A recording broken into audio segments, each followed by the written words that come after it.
before we jump to our special guest tonight, I just wanted to talk about a little entertainment news and stuff because you know how we do, and we know that you keep up with all the latest gossip and you know the tea on everything as far as the entertainment industry is concerned. I wanted to ask you about that new movie that came out. I don't know if you've seen it yet, but I'm pretty sure you've heard about it. The new Tyler Perry movie. I got to get the name of it. The one, Temptation. Yeah. A lot of critics have been saying that HIV storylines, Tyler Perry and HIV storylines shouldn't mix. And the reason why they said that, well, this article from BET was saying how this, he paints a picture that most people that contract HIV is always looked at as they were the ones that were fought, or that it's the evil disease, or just because, especially in the black community, how it's always looked down upon negatively. And I guess they were saying how he pretty much did a stereotypical storyline with this movie. And it causes a negative stigma of people like him. But what do you feel about that? I think people look at things differently. Because I look at it way different than other people. I think he shines a light and he's trying to get people to, be safe, and stop. Because you know how some people are. They only have it in one way. They only thinking that it's in gay people. They're not thinking, okay, well, it's mainly women that track this disease, but they thinking it's gay people. You know what I mean? One thing, I'm looking at that now, because when I first read the story, I kind of agree, but I was like, I'm glad that he took it from a different point of view, because a lot of times people want to pinpoint it as a gay disease, and really it can be a heterosexual disease too. So I kind of look at it like that, but they mentioned in this article that sometimes we want to look at it as a morality issue too, and instead of a public health issue.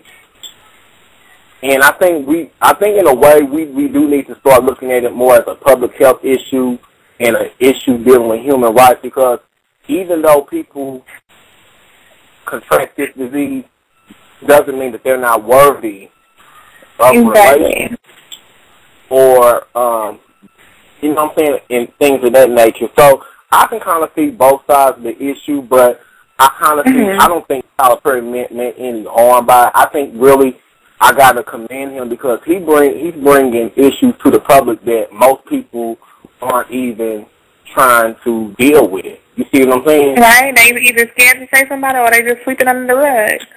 So. Right. So I got to commend him for that. Another story I wanted to bring up, I got to get back to my Facebook page. I want to talk about, and I'm probably bring Brad into this because he's back online here. I think we got a couple more people on the line. JR's here. What's going on, brother?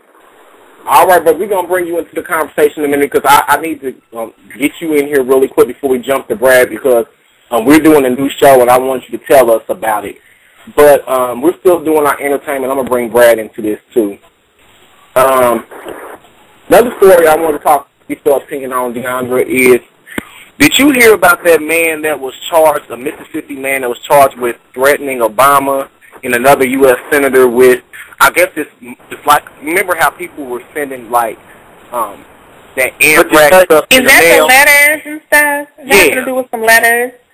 I heard a little bit about that, but I haven't heard much. But see, and I kind of wanted to bring that up because to me that kind of reinforces that we still have an issue with, we're so quick to always look at international terrorism, but to me, we have more homegrown terrorism and things of that nature happening than international terrorism. I think we need to focus more on what's going on in this country versus always trying to point at some other group of people and say, hey, we need to watch out for them when we need to be watching out for people within our own country. You see what I'm saying? True. So,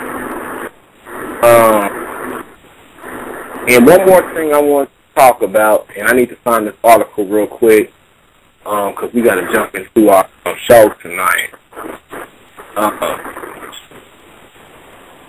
I guess now they're saying that Beyonce and Jay-Z have now broke $1 million. You know, they're worth over $1 billion now. So, you know, that's more of a reason for people to, quote-unquote, bow down.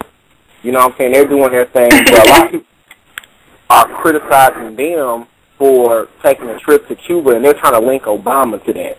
Like, I'm so sick of people always trying to link. I mean, like, what does he have to do with them going to Cuba? Like, you know what I'm saying? Like, I don't know. Well, you know, consider that the Castros are about to drop over dead down there. It wouldn't probably hurt us to get a better working relationship with Cuba, and, you know, that way we could see when power switches over that maybe we could get on friendly terms? I would think so, but, you know, like I said, that whole situation, like, you know, like Obama said, like, we have better things to worry about if, you know, than what they do. Like, we're not responsible for I mean, we may be fans of their music, but we're not responsible for what they do.